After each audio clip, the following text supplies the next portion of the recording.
জীবনে চলার পথে সেরা কিছু বৃষ্টি উপদেশ। তোমার চেয়ে দুর্বল কারো পেছনে লাগা বা অপমান করার মানে বীরত্ব নয়, এটা কাপুরুষতার লক্ষণ। অন্যের ভালো কাজের প্রশংসা সবার সামনে করো, কিন্তু দোষগুলো গোপনে শুধরে নিতে বলো।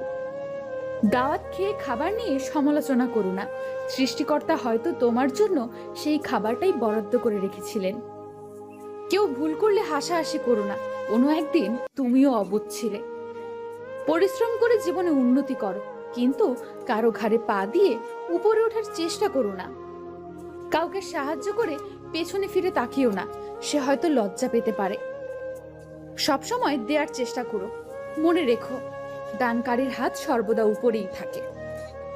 এমন কিছু করো না যার জন্য নিজের বিবেকের কাছেই নিজেকে অপরাধী মনে হয়। হাঁটার সময় মাটির দিকে তাকিয়ে হাঁটো, তোমার পায়ের তলায় যেন কোনো নিরীহ প্রাণী পিষ্ট না হয়। কখনো কাউকে ছোট করে দেখো না, তাহলে তুমি নিজেই ছোট হয়ে যাবে। তোমার কি আছে তোমার গায়ে লেখা নেই, কিন্তু তোমার ব্যবহারে আছে।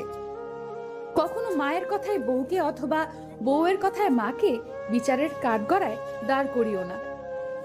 রাগের মাথায় কোনো সিদ্ধান্ত নিও না, সিদ্ধান্তগুলো সবসময় ঠান্ডা মাথায় নিতে হয়।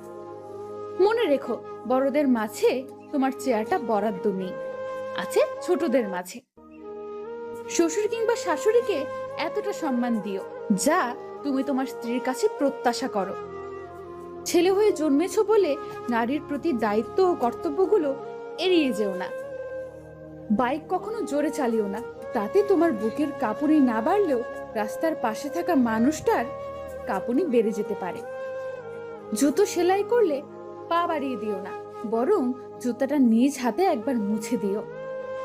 19, কাজের লোককে বুয়া বলে ডেকো না, মনে রেখো তারাও কারো ভাই বোন মা বাবা, তাদের ভাই আপা বা খালা বলে ডেকো।